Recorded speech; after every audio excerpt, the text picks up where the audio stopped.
নমস্কার বন্ধুরা, আরও একটা নতুন রেসিপির ভিডিওতে আপনাদের সবাইকে স্বাগত। আজকে তৈরি করছি বাচ্চাদের জন্য একটা দারুণ টিফিন রেসিপি, চকলেট ইডলি। এটা ভীষণ সুস্বাদু, তার সাথে খুবই হেলদি, কেননা এটাতে কোনো চিনি ব্যবহার হচ্ছে না, খুব সামান্য তেলে তৈরি করব। তার সাথে দেব চকলেট সিরাপ, যেটাও কিনা আমরা বাড়িতে বানিয়ে নেব। তো আসুন দেখে নিই রেসিপিটা। নিয়েছি হাফ কাপ সুজি, তার সাথে হাফ কাপ ঘরে পাতা টক দই, আর 2 টেবিল চামচ কোকো পাউডার, 1/4 কাপ নিয়েছি গুড়টা আমি আগেই গ্রেট করে রেখেছিলাম। দিয়ে দিচ্ছি হাফ চা চামচ ভ্যানিলা এসেন্স, একটু ফ্লেভারের জন্য। আপনারা চাইলে অন্য যে কোনো ফ্লেভার কিন্তু এখানে ব্যবহার করতে পারেন। গুড়ের একটা গন্ধ আছে, সেটা ঢাকা দেওয়ার জন্য এসেন্সটা দিতে হবে। দুধ দিচ্ছি 1/4 কাপ। নর্মাল যে দুধ আপনি বাড়িতে ব্যবহার করেন সেটাই দেবেন। আমি আগেই জাল করে রেখেছিলাম, আর ঠান্ডা করে নর্মাল রুম টেম্পারেচারে এলে সেটাই ব্যবহার করলাম। আর এখন সমস্ত মিশ্রণগুলো ভালোভাবে মিশিয়ে নিচ্ছি। আর এটা কিন্তু প্রথম দিকে একটুখানি মনে হবে যেন ভালো করে মিশতে চাইছে না, কিন্তু ধীরে ধীরে দেখবেন খুব সুন্দর একটা মিশ্রণ তৈরি হয়ে যাবে। আর এখন এটাকে আমি ঢাকনা দিয়ে প্রায় 20-25 মিনিট রেস্ট করতে দেবো, কেননা সুজি আছে, সুজিটা ফুলবার টাইম দিতে হবে। আর ততক্ষণ আসুন আমরা বানিয়ে নিই ওই চকলেট সিরাপটা। তার জন্য প্যান বসিয়ে দিয়েছি গ্যাসে, দিয়ে দিয়েছি হাফ কাপ জল, আর তার মধ্যে 1/4 কাপ দিয়ে দিয়েছি চিনিটা খুব ভালো করে মিশিয়ে নিয়ে গলে যাওয়া পর্যন্ত ওয়েট করব। তারপরে দিয়ে দিয়েছি 1 পিঞ্চ লবণ, যে কোনো মিষ্টি জিনিসে একটু লবণ দিলে ভালো হয়। আর এখন দিয়ে দিচ্ছি 1/3 কাপ কোকো পাউডারটা দিয়ে স্প্যাচুলা দিয়ে খুব ভালো করে মিশিয়ে নিতে হবে। আর আঁচটা এখন করে দিয়েছি লোতে। একটুখানি সময় ধরে নাড়াচাড়া করলেই দেখবেন কোকো পাউডারটা খুব সুন্দরভাবে জলের সাথে মিশে যাচ্ছে। এখন আঁচটা মিডিয়ামে করে দিয়ে ভালোভাবে মিশ্রণটাকে ফুটিয়ে নেব।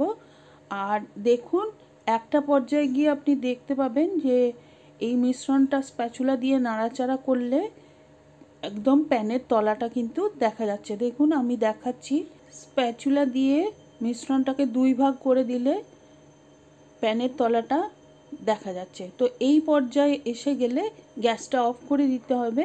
আর প্যানটা কিন্তু এখনও গরম, সেই জন্য একটু নাড়াচাড়া করে নিচ্ছি। আর এটা ঠান্ডা হলে আরও কিন্তু ঘন হয়ে যাবে। তো তখন আমরা কোনো গ্লাস জারে এটাকে ভরে রাখবো। এখন এই অবস্থাতেই আমরা রেখে দেব, আর ঠান্ডা হয়ে গেলে ব্যবহার করব। আর এর মধ্যে কিন্তু প্রায় আধা ঘন্টা হয়ে গেছে। তো আমাদের ইডলি ব্যাটারটা আরও একবার দেখে নিচ্ছি। দেখুন সুজি কিন্তু যথেষ্ট ফুলে উঠেছে, আর ব্যাটারটা কিন্তু অনেকটাই ঘন হয়ে গেছে। এখন আমরা দিয়ে দিচ্ছি 1 টেবিল চামচ সাদা তেল, যে কোনো গন্ধহীন সাদা তেল আপনি ব্যবহার করতে পারবেন। তেলটা দিয়ে ভালো করে মিশিয়ে নিলাম। এখানে বলে রাখি, চাইলে কিন্তু আপনি তেল ছাড়াও এটা বানাতে পারেন, তবে তেলটা দিলে ব্যাটারটা একটু স্মুথ হয়, সেজন্য দিলাম। আর এখন দিয়ে দিচ্ছি 1/4 চা চামচ বেকিং সোডা। এই ইডলিতে কোনো রকমের আর কোনো বেকিং পাউডার বা অন্য কিছু ব্যবহার করা হয় না, শুধুমাত্র একটু বেকিং সোডাই দিতে হবে। আর সোডাটা দিয়ে ভালো করে মিলিয়ে নিলাম। আর এরপরে কিন্তু খুব বেশি সময় ওয়েট করা যাবে না, সেক্ষেত্রে বেকিং সোডার কার্যক্ষমতাটা নষ্ট হয়ে যাবে। তো আমি এখানে কিছু চপড কাজু আর দিয়ে দিয়েছি কিশমিশ। আপনারা যে কোনো বাদাম এখানে দিতে পারেন, বা না দিলেও কোনো ক্ষতি নেই। ভালোভাবে মিশিয়ে নিয়েছি। আর যেহেতু বেকিং সোডা দিয়ে বেশি সময় আমরা ওয়েট করতে পারবো না, সেই জন্যে আমি ইডলি এই প্লেটগুলোতে কিন্তু আগেই একটুখানি তেল ব্রাশ করে রেখেছিলাম।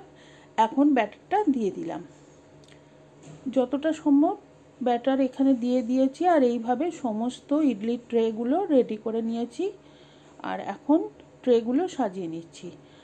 আর একটা ইডলির যে পাত্র, তার মধ্যে আমি জল গরম করতে বসিয়ে দিয়েছিলাম, তার মধ্যে ট্রেগুলো দিয়ে ঢাকনা দিয়ে এখন আমি হাই হিটে 15 মিনিট স্টিম করে নেব। তো আমি ফেরত আসছি 15 মিনিট বাদে। 15 মিনিট বাদে আমি গ্যাস অফ করে দিয়েছি। আর আমাদের ইডলি কিন্তু একদম তৈরি হয়ে গেছে। এখন আমি এই স্ট্যান্ডটা বের করে নিচ্ছি। আর প্লেটগুলো বের করে নিয়ে 2-3 মিনিট একটু ঠান্ডা হতে দেব, তারপরে ইডলিগুলোকে ডিমোল্ড করে নেব।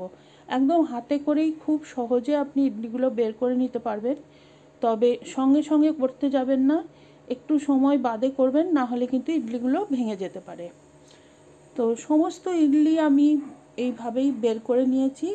আর এখন চকলেট সস দিয়ে পরিবেশন করে দেবো। যে চকলেট সসটা আমরা বানিয়েছিলাম সেটা এখন ঠান্ডা হয়ে গেছে, সেটা আমি এখানে প্রয়োজন মতো দিয়ে দেবো। আর বাকি চকলেট সসটা আমি গ্লাস জারে ভরে পরে ইউজের জন্য সংরক্ষণ করে রাখবো। তো এখন আপনারা যেভাবে খুশি সাজিয়ে পরিবেশন করতে পারেন। আমি উপরে চকলেট চিপস আর নাটস এবং ওই সস দিয়ে সাজিয়ে পরিবেশন করেছিলাম। আপনারা বাড়িতে অবশ্যই বানিয়ে দেখবেন। বাচ্চা যদি বাড়িতে থাকে খুব খুশি হবে। যদি বানান ছবি শেয়ার করতে পারেন আমার ফেসবুক পেজে, কমেন্ট করে অবশ্যই জানাবেন কেমন লাগলো। আর রেসিপিটা ভালো লাগলে please like, share and subscribe my channel.